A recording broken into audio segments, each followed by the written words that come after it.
響1963年，高門墓園當時已經有100年歷史。佢係英國倫敦最古老、最陰森嘅維多利亞式墓園之一。而呢個墓園好多地方已經荒廢咗㗎啦，所以嗰度周圍生滿好多雜草。當夜晚黑行過墓園北面嘅 Swings Lane 嗰邊，就更加之得人驚。據講，當年有一對夫婦，佢哋沿住呢條路行返屋企，突然之間，佢哋見到一個灰白色浮響半空嘅人影，而佢哋形容呢一個人影個樣非常之猙獰，眼神好空洞，全身散發出一啲令人哋僵硬嘅恐懼感，而佢哋形容自己驚到企咗喺度，喐都唔敢喐。而呢一個就係最早期有關高門墓園嘅報告，但係當時只係純粹大家口耳相傳，亦都冇任何報紙報導過。理性啲嚟講，可能當時夜晚光線比較暗，加上英國霧氣比較重，而且佢哋行緊一個墓園比較陰森嘅地方，可能自己睇錯，又或者佢哋只係見到墓碑嘅影，所以就自己嚇自己。但係到咗60年代嘅後期，呢一類嘅目擊個案相對發生多咗。有人話見到一個好高大嘅黑影劃過墓園嘅圍牆，而根據佢哋嘅形容，就好似一堆黑糖漿喺度流動緊咁樣。而仲有一啲報告就係話佢哋見到動物嘅屍體，例如狐狸咁樣咯。而呢隻狐狸嘅喉嚨係俾人割開咗，而佢嘅血係俾人吸乾晒。而呢一啲報導主要都響本地嘅報紙入邊出現。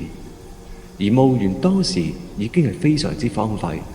所以亦都成為當地嘅年輕人去探險，甚至乎做一啲通靈活動嘅熱點。而且喺嗰個年代，英國正正就係流行緊吸血鬼電影，仲要有好多部都係喺呢個高門墓園入邊取景拍攝，所以嗰度氣氛簡直一流。而到咗1969年12月24日，聖誕節嘅前夕，有一個對靈異同埋巫術有興趣嘅後生仔，佢叫 David。佢話自己經過墓園嗰陣，見到一個灰色嘅身影。而佢喺1970年嘅2月6日，亦都寫咗一封信俾一份報紙。佢希望佢哋可以登出嚟，因為佢想知道有冇其他人有佢相同嘅經歷。當呢一份報紙一出，都好快得到回覆。有一個人話俾佢聽，佢所見嘅並唔係普通嘅鬼魂，而係一隻真正嘅吸血鬼之王，係一個18世紀東歐黑魔法嘅貴族。而佢死咗之後，將個棺材運咗嚟倫敦呢一個高門墓園，再葬埋喺呢度。而回覆 David 嘅呢個人，佢叫做 Safe Manchester。佢自稱自己係英國神秘學學會嘅會長，亦都係一個吸血鬼獵人。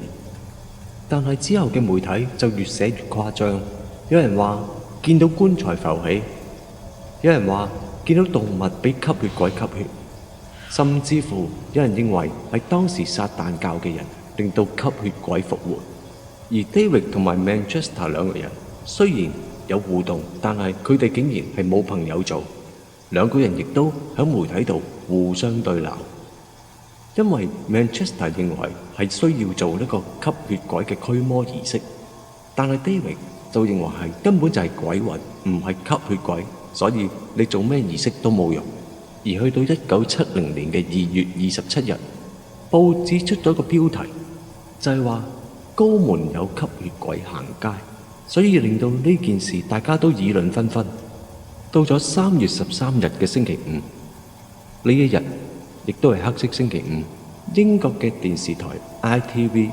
佢哋播咗一個高門墓園嘅專題特輯。而呢個訪問入邊包括 Manchester、David 同埋其他目擊者，佢哋親身演繹喺高門墓園呢個地方所見到、所經歷過嘅事。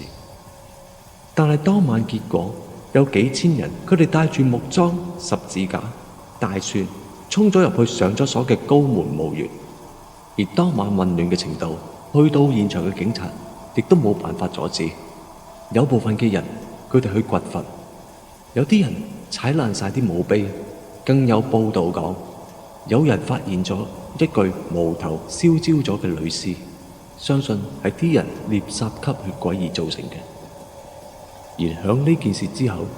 ，David 同 Manchester 繼續鬥咗10幾年，佢哋各自出咗一本書。Manchester 響1975年嗰陣出咗一本叫做《The Highgate Vampire》，而 David 後嚟出咗一本叫做《Beyond the Highgate Vampire》。而其實響1970年嘅8月，David 曾經被捕，因為警察喺佢身上揾到十字架同埋一個木樁。而 Manchester 就話自己響1973年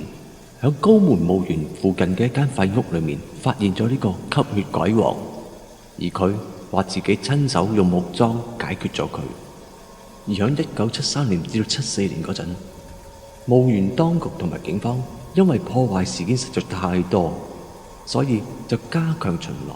令到呢件事希望慢慢平息。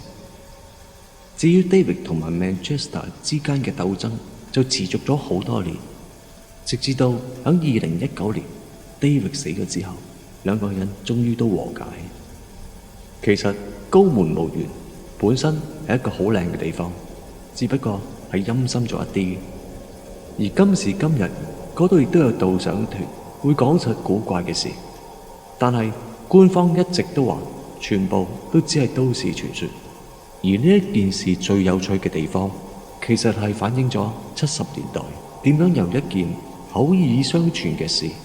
經過報紙報導之後，成為全國恐慌嘅大事。而其實小事化大易啲，定係大事化小易啲？